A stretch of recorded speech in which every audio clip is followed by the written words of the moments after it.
So that's kind of product market fit, and I wanted to just kind of give you the stages that I went through. Any questions? General thoughts? How many employees do you have right now? I only have 9 full-time employees, but we have freelance dev. Yeah. We have freelance, my attorney's freelance. He's on retainer, but he's freelance. Yeah, so we probably have another 15 people supporting the business in freelance capacity. Yeah, my general comment on your presentation is you are not an average entrepreneur. Yeah, You that's are true. very sophisticated in terms of your understanding of the financial side. Because some of the stuff you talked about, I've dealt with many entrepreneurs who are product guys, idea guys, technology guys. They don't have that much depth. So how important was that for your success? Well, I mean, I think that was, I think the financial side is important. I mean, look, I kind of take this same approach to every side of it, though. You know, I wasn't a product guy either. I'm still not a product guy. So what am I? This is a good example, right? So I'm not a product guy. I'm not a developer, right? And I'm not a journalist by trade, right?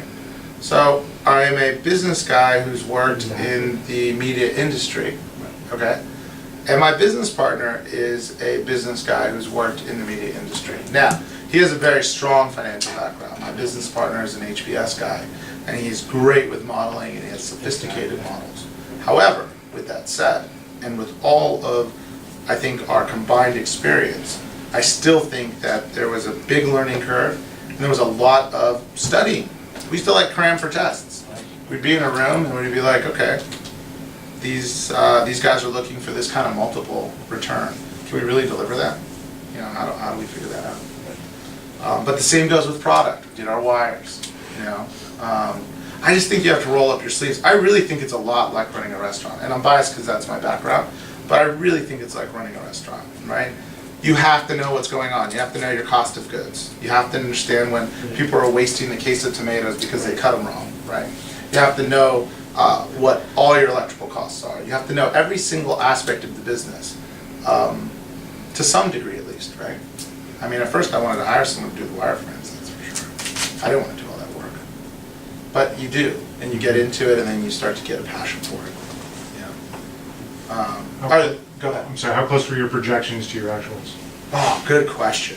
So, projections for year 1 were great.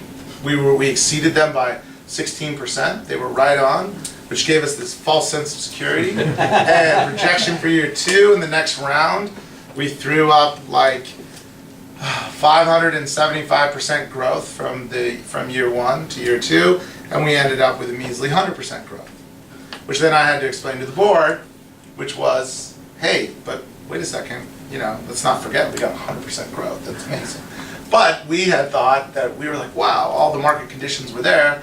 We were going to hit 500+% growth. And it still bugs me. It still drives me crazy that we couldn't do that. And the reason really is a lot of it was market conditions that could cite, but who doesn't cite that? Every CEO is going to cite it's market conditions. It's maybe there was an evolution in the product. But I really think that we were just early to the market. The market wasn't ready. Because we're not doing much different now than we did in year 2, except we're definitely better than we were. Our positioning is better. But people now have heard about us enough to where we're seeing people come in from year 2 that we tried to sell who are we're closing in now 2013, which is crazy. So we're closing people from 2011, end of 2011, beginning of 2012, are closing right now. And I just talked to a customer today, this morning. He said, God, what has it been? 2 years since we talked, but I remember your product. I said, geez, why are we talking 2 years later? You know? And timing wasn't right. He's since been acquired. He runs a SharePoint site where they do tons of SharePoint consulting globally. They're one of Microsoft's bigger SharePoint sites. And he's like, hey, you know, I've always wanted to work with you, and now it's just the right timing. Let's make it happen. Where did that come from? It's great. Great call. You know? So yeah, it's not, I was really upset about it. I was bothered that we couldn't get there, but you know what? You chalk it up and it's like, hey, and that's what I told the board. I'm like, hey, we got 100% growth still. still moving. So it's not all easy. I also thought I only needed $500,000 initially, right? Here I am, 6'5" later, thinking, raise another round. We could probably use some more and do this. Right. But what can we do with this and what can we do with that? And then you compare yourself all the time. You're trying to make sure you're doing everything you can here, but then if you're going in and you're positioning for more money, you're thinking of what's going to scale your business, and you're trying to grow, and you're trying to diversify revenue. And quickly you see why people want to raise 30 and 40 and $50 million is because they're seeing other avenues. They're not just burning. They're seeing other avenues, they're seeing ways in which they can grow and expand. Which if you would have asked me 4 years ago, could I ever dream of thinking about raising $6 million, let alone follow-on rounds after that? I would have never said that. I would have said, no, we can do it with 500,000, no problem. We'll make it work. Maybe it's $1 million, In fact, the first pitch deck was 995,000. And I don't know why we did that. I think I was so silly, but it was like 995. And we're like, well, we're trying to be exact with our numbers, right? But then we bumped it to $1 million because it looked stupid. And then we asked for $1 million, and then we ended up with $1.5 million, and then so on. So, yeah, it's not all exactly what you think it is, that's for sure. Well, did you offer, I'm sorry, go ahead. Did you offer any incentives to your early adopters to validate your model? It's a good question. We did not necessarily, there was no monetary incentives, but we did waive a fee structure for a period of time, where, I guess that's kind of monetary. I mean, there was a free adoption period, but there really wasn't a lot there because we were worried. So we went back to, one of our big pilots was, of course, Scripps, because they invested, right? At the same time, it was really tricky for us because we couldn't pilot. We had customers before Scripps. We had some pilots that were better because they were not attached to the investment in any way, shape, or form. When we went back to Scripps and wanted them to pilot, I was able to go back to my old property in Ventura, and the editor was big on the concept anyway. And so the editor tried it right away and became kind of an evangelist within the group. But it wasn't as easy as I thought. So rolling out across Scripps, believe it or not, took us a year. And when I mean across Scripps, I just mean across their 13 newspapers. And you would think, right, well, they invested in you, it should be around, why did it take so long? It wasn't because of technology or onboarding. It wasn't because of the time to get up. It was because people had to change what they were doing to adopt our platform, and change is tough, especially to enterprises. So when you ask somebody to do anything, it takes time, and then there's pushback, and then there's various stakeholders in an organization. So because we went enterprise right out of the gate, we also created, I think, a lot of other hurdles. That when people go B2C, we're B2B anyway, but if you're B2C, I think it's a little different. B2B and you're going enterprise, you have to start looking at multiple stakeholders in the organization, even when their parent company invests in you. And that, I think, was a good lesson, but it was also a hard lesson, because we couldn't figure out, like, what's the big deal? Yeah. Just roll with technology. But it's kind of like, I always use the example of kind of the first time you picked up an iPhone or a BlackBerry, you were maybe less than excited about it until you couldn't live without it, right? And that's how I feel automation is in any sector. I think once people get into automation, once they start using it, they love it. And it's just, to date, we haven't had a customer cancel. And I think that's because of the automation effect, that even though it might be a huge, really long sales cycle for enterprise, once they get on, there's mental switching costs to going back to the old way. What's it look like for you to get new customers? What's your process for that? Yeah, good question. So we have a couple of flows. One is we have a very small outbound team, which is primarily composed of me. We have one person who works in an outbound biz dev capacity.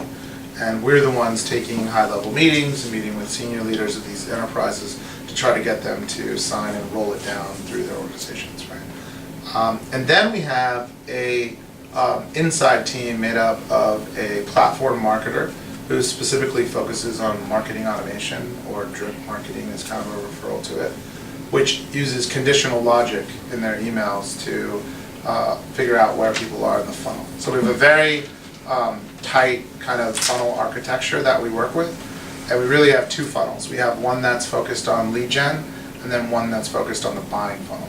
So we have a lead gen funnel which says, okay, prospect X, Y, and Z received email 1, and based on their activity or their action, they either got one of two communication trees, right? And so then they go down that communication tree until which time we capture their information via a form or some sort of acknowledgement or a conversion. So there's lead conversions that are happening in one funnel. And from the lead conversion, once they actually become a prospect, they move over to the buying funnel, and now they're a prospect. And from there, they go through various stages. They go through the prospect phase, then they go through the demo phase, then they go through kind of a needs analysis and contract phase, and they go in through a kind of sale phase or closing phase, right? And then we close them. That's really for the enterprise side. What we did over the last 6 months that I'm really excited about, and it's kind of where we're going and where our scale is coming from, is we built a self-serve model to our platform. So all of you could go on today and sign up for a free basic account. And what that does is gives you your own virtual newsroom. So for example, your pinball site, right? So if you want to find a journalist or a content producer to produce original exclusive articles that you own on the pinball space, you would go into the system, search the database, and or invite people you know who can do this work into the virtual newsroom. What this does is allows you now to manage all the utility, and we've never had to talk to you, right? So now you're managing, and then the platform itself upsells you along the way. And we don't take a big fee, it's free, and then you pay an 8% transaction fee on top of everything. That was the 8% I said earlier. So if you buy an article from somebody in Japan or in LA or in Santa Clarita for $100, you will pay $108. Our system takes the $100, automatically pays the freelancer for you via PayPal, and we keep the $8.